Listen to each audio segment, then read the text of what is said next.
esta es una serie de talleres o de cursos breves que estamos tratando de nosotros de difundir a manera de educación continua, como una forma de, pues también ir colaborando con la comunidad de psicólogos. Yo quiero mucho la carrera y siento mucha pues, empatía y solidaridad con mis colegas. Entonces, pues todo lo que se trate de colaborar, pues van a ver que estoy al pie del cañón.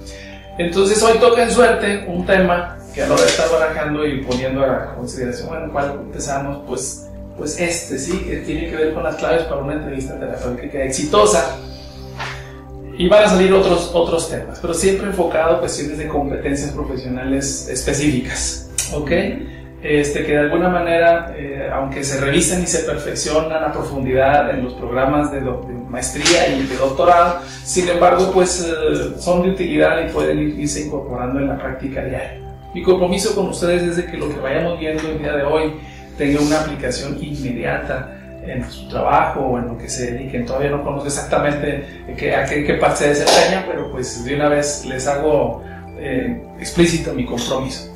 Déjenme les cuento por qué este tema también a mí me interesa. Yo padecí, y lo digo así con todo, padecí de un error histórico en la enseñanza de psicología allá en Monterrey.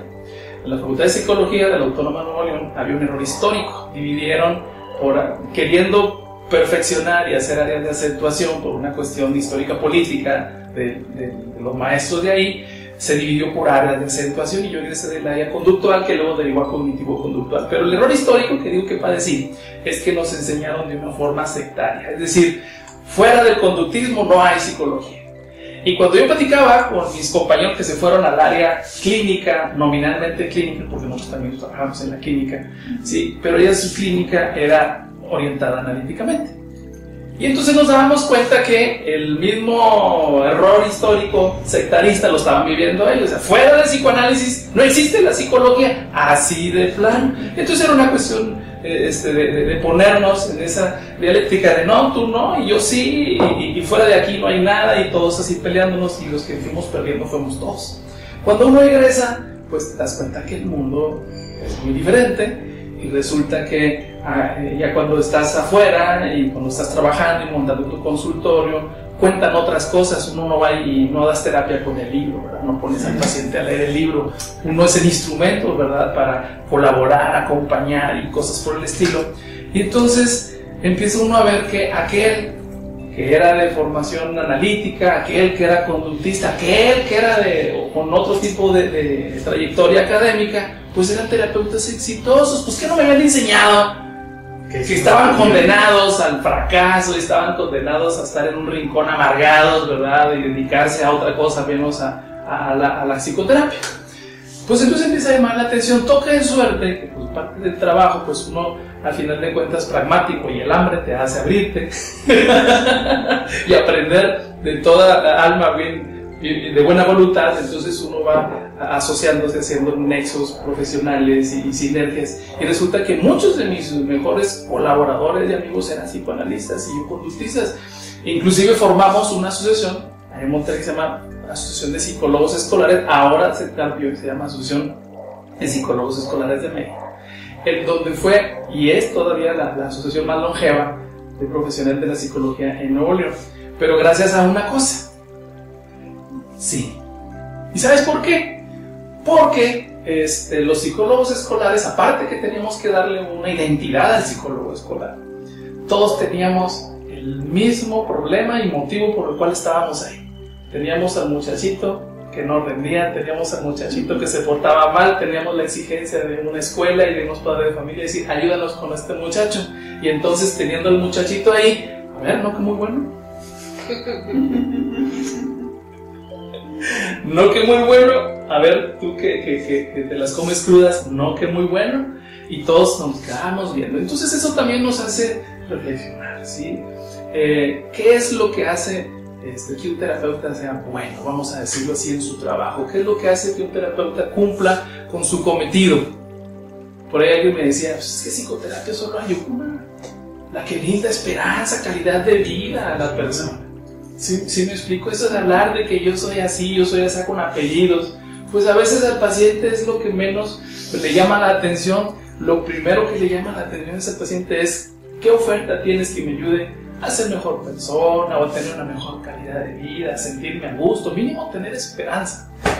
¿Estamos de acuerdo? Entonces, eso es por un lado. Por otra, en el programa doctoral, pues uno lo que te ponen a hacer, y aparte lo que me va gustando no es ir desmenuzando cuáles son factores, cuáles son elementos que ayudan y contribuyen y cuáles son los que están de más, cuáles son los sustanciales y cuáles son los accesorios. A mí me ha tocado a veces ver terapeutas que dices tú, es que el lugar, es que si está bien adornadito. Yo me he tocado ver terapeutas que trabajan en condiciones muy modestas y a veces menos que modestas y tienen éxito con sus pacientes y tú dices, bueno, es que el paciente de tal nivel de estrato no te van a buscar, mentira, los buscan, ¿sí? Y entonces la clásica envidia de que, pues, ¿qué le ven a él? Si está todo harapiento, ¿verdad? Todo zarrapastroso y mira todo cochino, tengo cucarachado el lugar, pero ahí va. Entonces eso me dice, hay algo más, hay algo más, o sea, que solo la fachada, que es solo una cuestión cosmética, ¿sí? Entonces, en ese afán, yo me topo, como parte del trabajo en la tesis doctoral, con una herramienta que se llama ingeniería de valor, a lo mejor la has escuchado, que se utiliza en diseño, en donde desmenuzan un producto en base a sus características y sus funciones, y entonces dicen, esta característica cumple estas funciones, entonces, ¿qué puedo añadirle, quitarle, economizar, eficientar, conservando las funciones, pero haciendo alguna novedad en esta característica? Entonces, como parte de la consultoría que me dedicaba, pues, me tocó en algunas empresas, en áreas de investigación y desarrollo, pues es como que uno se va ocupando cuando menos de las palabras, ¿sí? Y uno repite como el periódico, entonces uno va viendo, ¿verdad? Ahora bien, en lo que es la sesión de hoy, para ir enfocándonos en tiempo y optimizando el tiempo, lo que buscamos es cómo apuntalar lo que es los fundamentos, pero yo hablo mucho de competencias, ¿sí? Las competencias fundamentales de un terapeuta exitoso basado en un concepto que me ha gustado mucho, que se llama la teoría del factor común. No sé si la han escuchado, la teoría del factor común. Sí la has escuchado, la teoría del factor común, ¿verdad? Sí. Ok. Entonces, y sobre todo lo que son los enfoques terapéuticos posmodernos. En ese contexto, para irnos decantando. Si seguimos, pues quiero que toquemos un poco. Esta parte me la quiero llevar lo más ágil posible para ir aterrizando algunos conceptos en la cuestión de competencia, ¿sí? Repasando lo que son el concepto de terapias postmodernas de una manera sencilla para tampoco complicarnos mucho la mañana, si no nos lleva todo un plan de posgrado nomás tratando de explicar el primer concepto. Lo que es el construccionismo social, el modelo del enfoque común, la alianza terapéutica como factor fundamental y ya lo que son estrategias y tácticas. ¿Ok? Entonces, vamos con la primera parte, ¿no? De terapias postmodernas. Cuando escuchamos eso de terapias postmodernas, ¿qué te viene a la mente?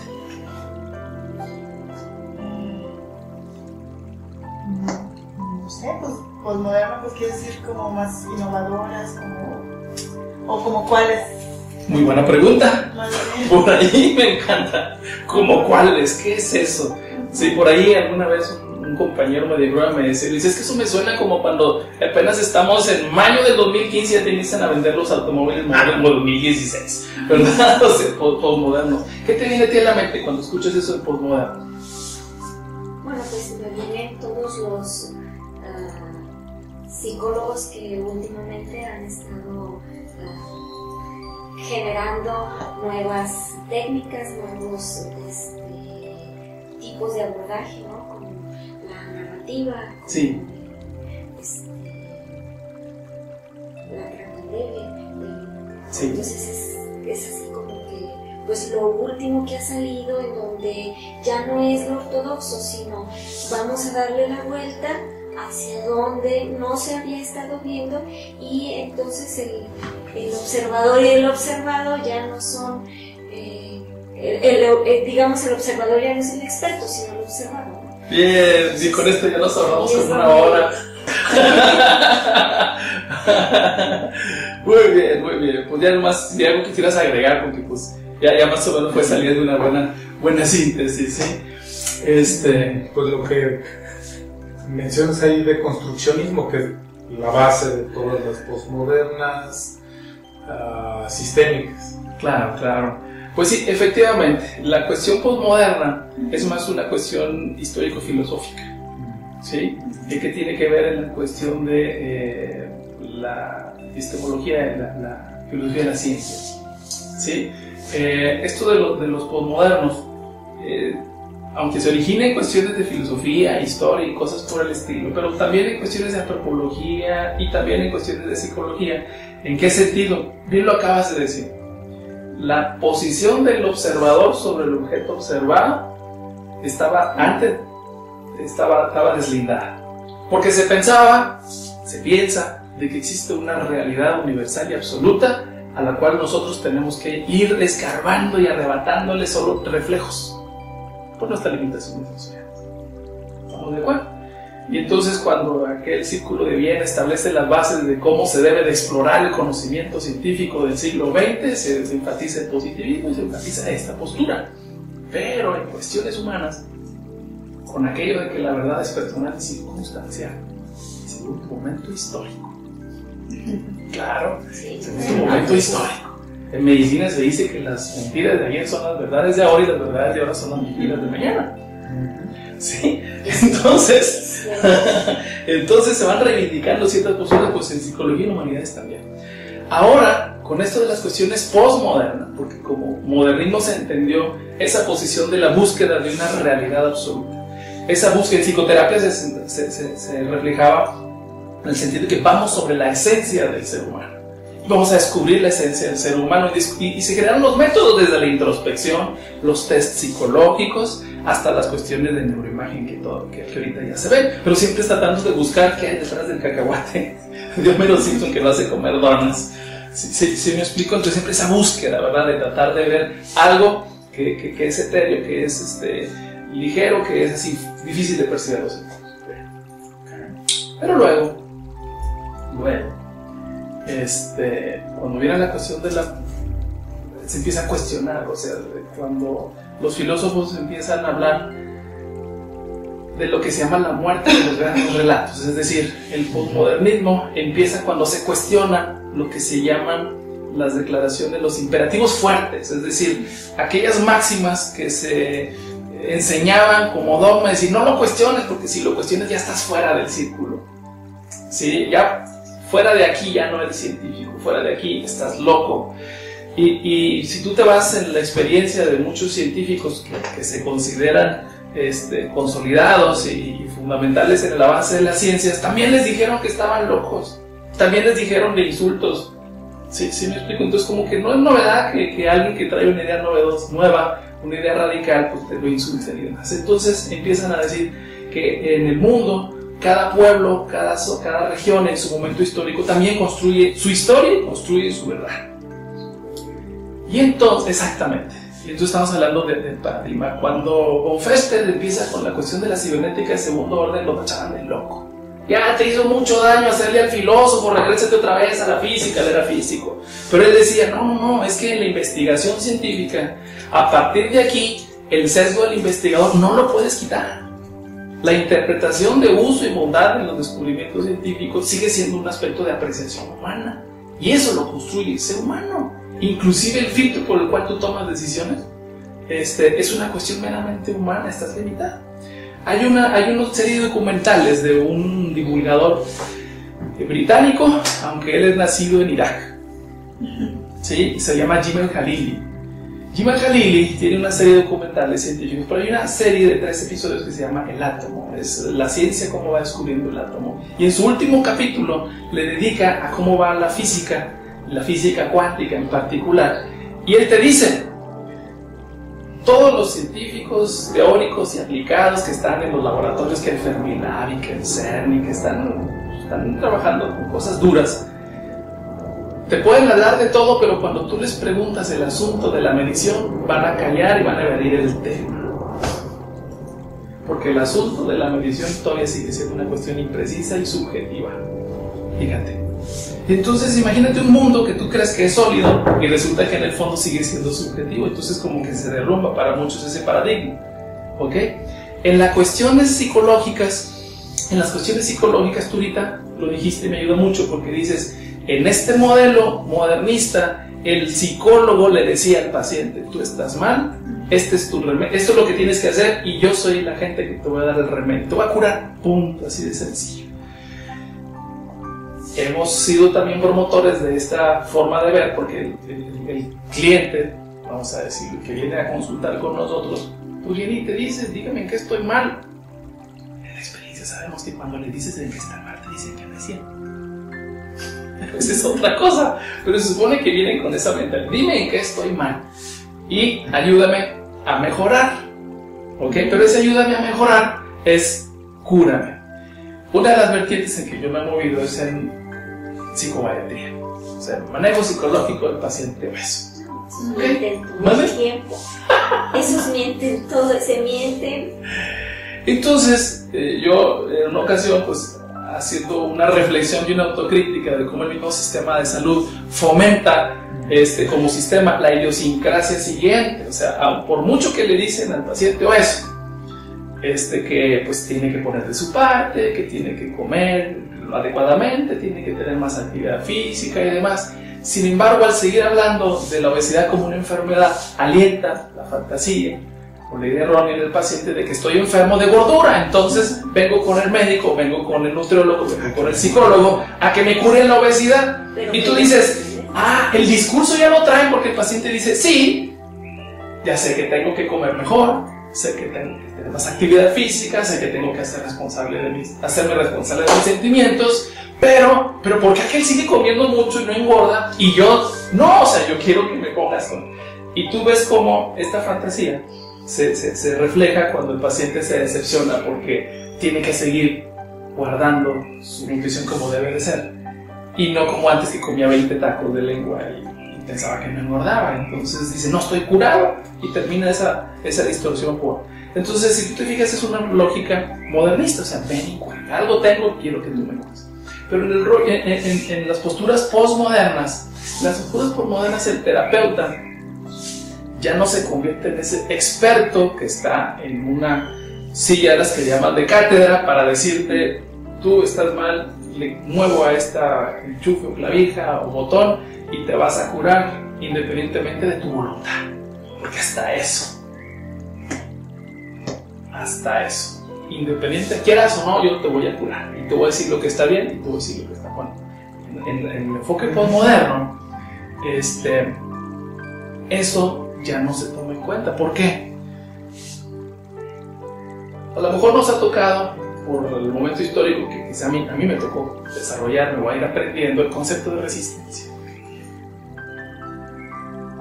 Se fue viendo que el concepto de resistencia, si aplicamos la máxima que a toda acción hay una reacción, pues igual, mientras el terapeuta o el psicólogo quería más imponer, pues había una resistencia. Porque quieres imponer, entonces en toda acción hay una reacción. Pero aquellos terapeutas, aún en la escuela modernista, que eran más cálidos, que eran más flexibles, que eran más, no necesariamente condescendientes, pero que sabían tener ese link con el paciente, que se instalaban como un agente de cambio en lugar de cambiarlos, veían que esa resistencia, ¿qué pasaba? Se desvanecía. Cuando se va juntando más evidencia al principio empírica, de que oye, aquel terapeuta es bueno, vamos a quitarnos la soberbia de que no es que esté haciendo chapuza, vamos realmente a ver qué está haciendo. Y veían que este terapeuta tenía 2, 3 atributos humanos, primero humanos, antes que terapeuta, por decirlo de alguna forma. Y dicen, caray, pues sí, ya vamos a entender. Y aquellos que tuvieron la apertura mental y la actitud y dejar a un lado la soberbia, pues vamos a hacerlo igual, vamos a aprender. Y empezaron a notar diferencia en el efecto. Al principio, si tú quieres una cuestión anecdótica, una cuestión de estudios de casos que se va reportando y luego después cosas más estructuradas, ya buscando aplicar el método científico. Sí, pero al principio empezó así, una cuestión muy anecdótica, una cuestión de estudios de casos, una cuestión más empírica.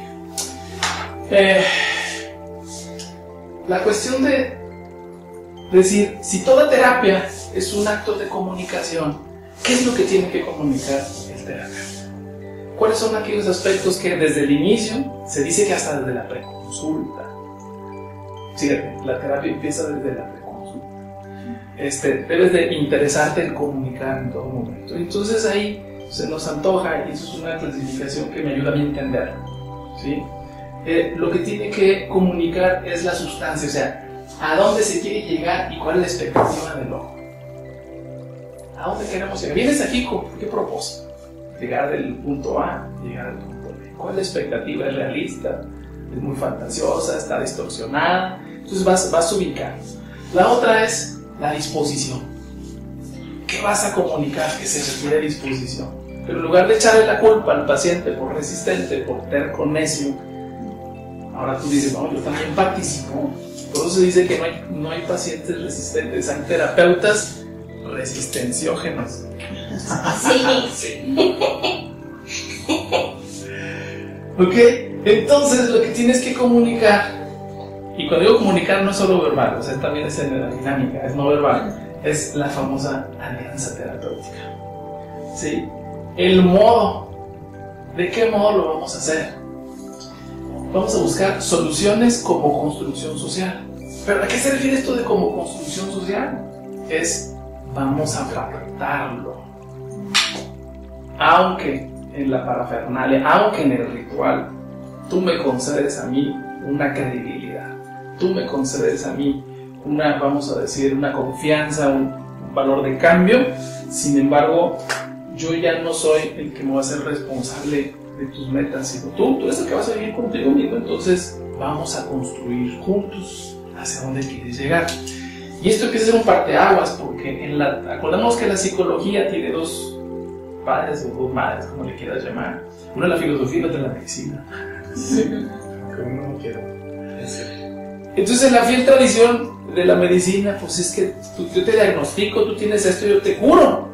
En la psicología, en la parte sobre todo clínica, pues ahí tienen los manuales de diagnóstico y dicen, ¿qué padezco? Ay, padezco cosito de peluche, dice el chiste aquel, ¿verdad? Estás tan mono, ¿verdad? Que estás adorable. ¿Qué padezco? Y la gente quiere que le diagnostiques y le digas, usted tiene esto y se lo vamos a curar con esto, ¿ok?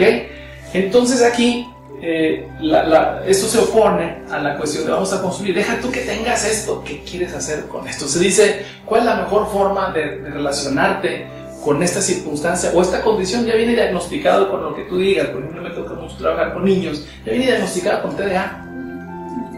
Ya bien, yo ahorita no me voy a poner a discutir el diagnóstico, pero la pregunta es ¿cómo te relacionas o cómo sales adelante saludablemente con una condición de estas? Y al final de cuentas, ¿cuál va a ser la meta? ¿Tienes TDA? Bueno, vamos a hacer que el TDA te libere y te deje de estorbar. Son planteamientos que tú buscas esa concordancia con lo que el paciente está dispuesto. Sí, esa meta me late, esa meta me mueve, me hace estar dispuesto a invertirle, como dicen, tiempo, talento y tesoro. Por eso sí quiero trabajar. Entonces es ahí donde el terapeuta empieza a moldear en colaboración con la respuesta del paciente un objetivo terapéutico. Y esta es la parte posmoderna, ¿sí? Que puede haber tantos,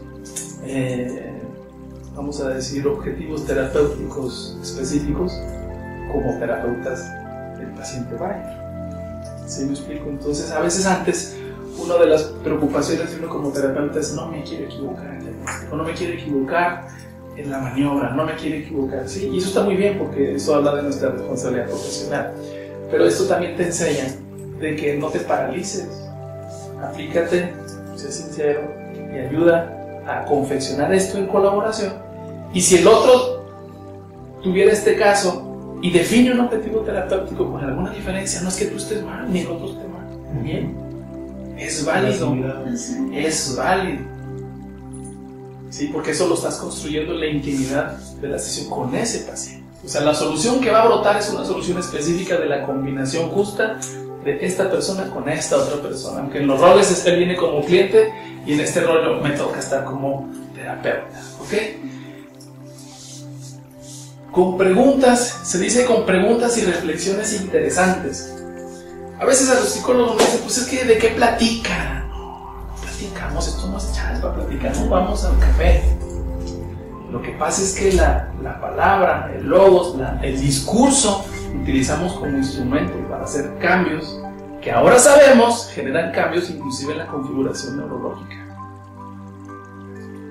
¿Estamos de acuerdo? Entonces, ya Ernest Rossi por muchos años se ha desgastado las pestañas y en su momento el lápiz y ahora las teclas para explicar cómo estas cuestiones relacionales y cómo el discurso y cómo la cuestión terapéutica hace cambios inclusive en la expresión de los genes, que es algo que llamamos epigenética. ¿Sí? Entonces sí lleva a cambios sustanciales, pero bueno. Y lo otro que comunicamos es, hay que actuar. No solo se queda en lo que platiquemos aquí sentaditos, sino, papito, hay que movernos. Convencer al paciente, estimular al paciente, alentarlo, ya sea por gusto o por susto, con mano derecha o con mano izquierda, pero lo que queremos es que haga cosas distintas, piense cosas distintas o que reaccione o sienta cosas diferentes.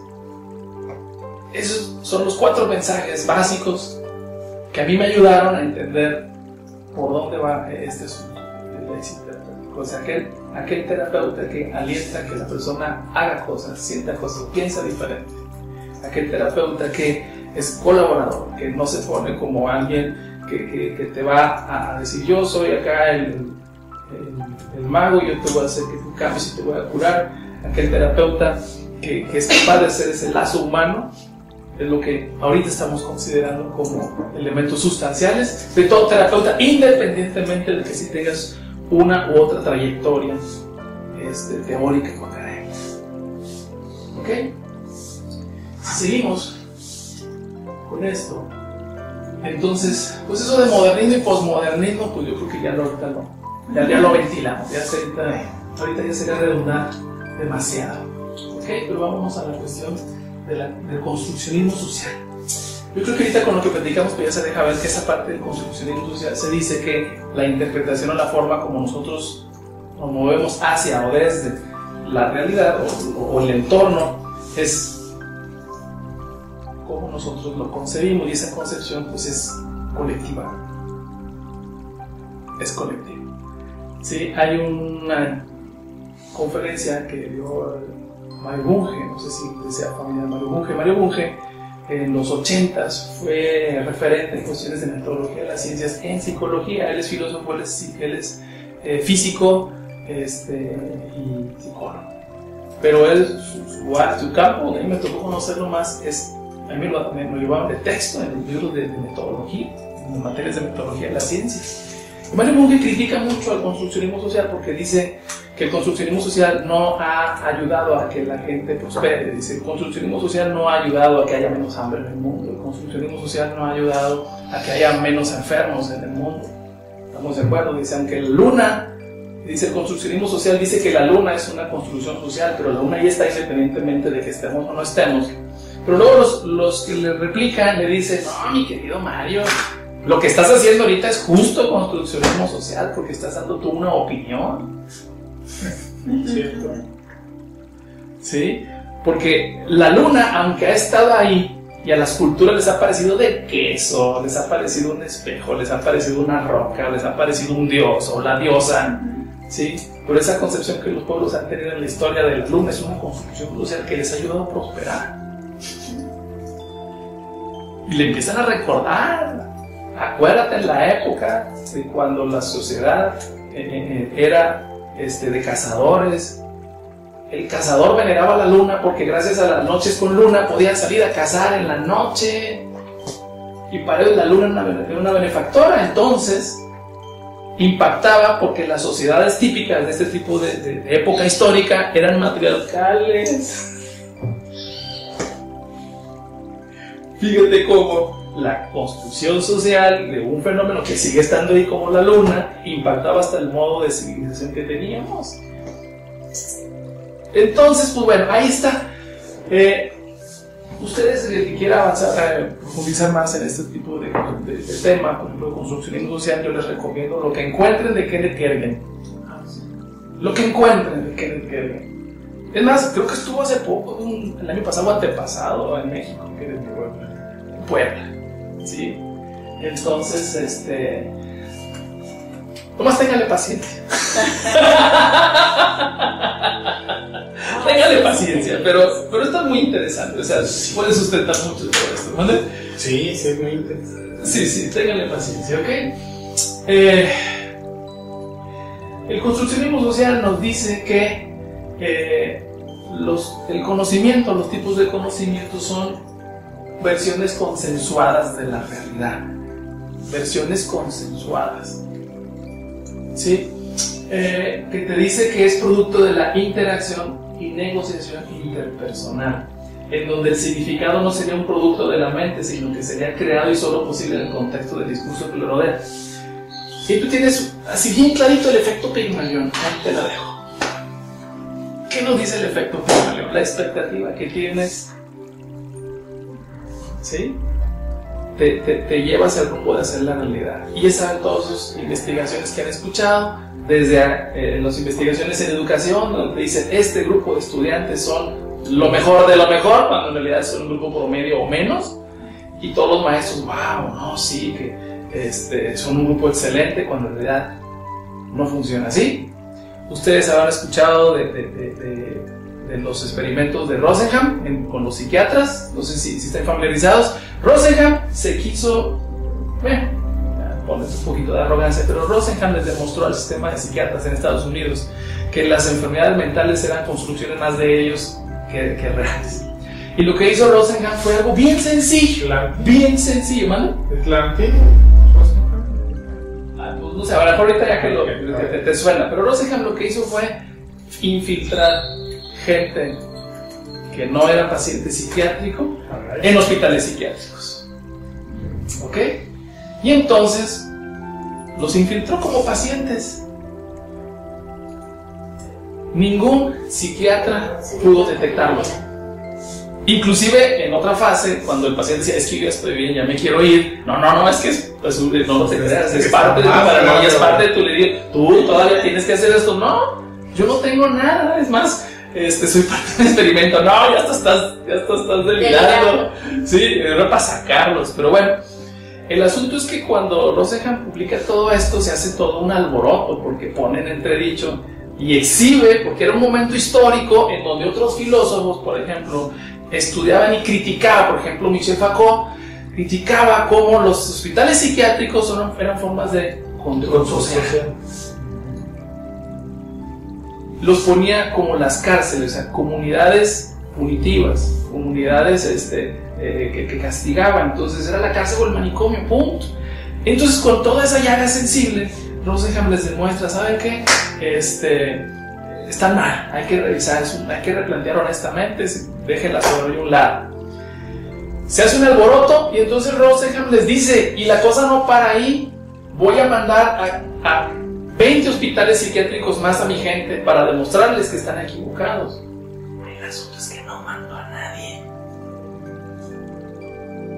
Y hubo una baja, hubo una moderación en los diagnósticos psiquiátricos y en las admisiones en los hospitales de la región. Lo cual sigue demostrando el punto. ¿Mande? No vaya a ser que estés el Claro, y entonces de nueva cuenta se pone en evidencia, en una época donde no pretendía decir es que es el posmodernismo, no, lo que quería era criticar el sistema de que estaba muy sujeto a la apreciación y subjetividad del psiquiatra, ¿sí? Entonces, si te fijas, otro ejemplo de la cuestión consensuada. Sí. Y por último me acuerdo de un caso donde le dijeron a alguien, a un auditorio, que les iban a presentar tartamudos y que ellos tenían que evaluar quién era tartamudo y quién no. Y entonces pasaron gente diagnosticada como tartamudos y gente que no. Y resulta que pues el público a todos los puso como tartamudos, o sea, no pudo distinguir, lo cual de nueva cuenta viene al caso en la cuestión de que esta cuestión es cómo se refleja el construccionismo social. Cuando en terapia los psicólogos batallamos mucho porque pareciera que un psicólogo hace un diagnóstico y si el otro psicólogo de al lado hace un diagnóstico diferente, se pelean y dicen es que el otro no sabe, el otro es un idiota. Y eso lo único que hace es separar. Por eso dicen que qué es lo que hacen dos psicólogos tan pronto se juntan, separarse. Sí, porque pues esa es la tradición de que yo estoy bien y tú estás mal, ¿ok? Pero bueno, esto nos llama la atención mucho y nos invita a reflexionar y tener cuidado en tomarnos demasiado, vamos a decir, a pecho nuestras apreciaciones. Al contrario, te dice, si tú entiendes esto, vas a ser más humilde y quizás hasta tengas mejor experiencia y éxito. Sí, pero eso funciona obviamente, pues, todos somos seres humanos, así es que funciona a todo nivel, pero en el medio médico nos decían, mira, si vienen los de Pfizer a dar una plática en la ciudad sobre anemias, las ventas de los productos para anemia van a subir porque todos los que llegan entran ahí. Sí. O sea, es que lo estás esperando y le haces que le calce el zapatito. Sí. Entonces, es muy curioso porque mucha gente critica, ¿no? Y dice, no, es que mira, estos doctores son unos carniceros, nada más quieren estar abriendo. Yo les digo, no, bueno, es que sus herramientas son abrir y están esperando cualquier cosa que calce para decir que con eso se va a curar. No es que ellos de veras lo hagan nomás por dinero, ¿no? Es correcto. Hay una situación. Vamos a pensar que actúan de buena fe. Sí.